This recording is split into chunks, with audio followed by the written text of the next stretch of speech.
Elected leaders in Brighton are preparing to praise Scientology tonight with an official proclamation, despite the decades-long history of politicians who have backpedaled and apologized for publicly celebrating the religious movement that critics say is a dangerous cult. The public relations team for Scientology continues to look for elected leaders willing to repeat their pre-written praise word for word, and this is not the first time they've found politicians in Colorado willing to do it.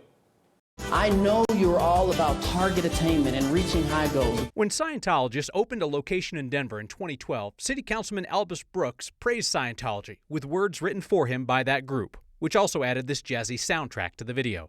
I've seen a lot of groups. I've seen a lot of organizations. There's plenty of talk out there, but you are one of those groups doing the work. Brooks says he now wishes he would have been more discerning, and he didn't know he was reading a script that was generating promotional content for the highly controversial movement. When politicians are convinced to praise Scientology founder L. Ron Hubbard, that's him in the big photo next to the stage in Denver, Scientology keeps careful track. A website chronicles thousands of recognitions and proclamations. Thank you everyone for your reports and being well represented here in Brighton. The latest celebration of Scientology is scheduled to come out of Brighton, Colorado, where city council meetings are not always well attended from start to finish. The city manager told a local newspaper the request for an official proclamation praising Scientology came from the community. That's not true.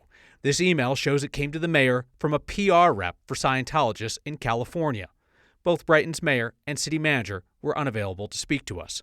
The Church of Scientology declined to tell us how many municipalities it asked to praise its work this year, but it did direct us to read a lengthy statement on air that did not answer our questions.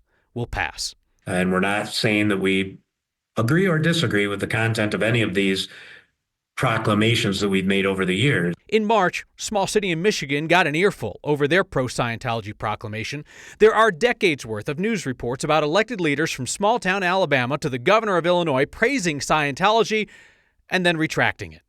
In one case in Oklahoma, a city council celebrated Scientology's founder, then realized what they did and unanimously rescinded the proclamation before the meeting ended.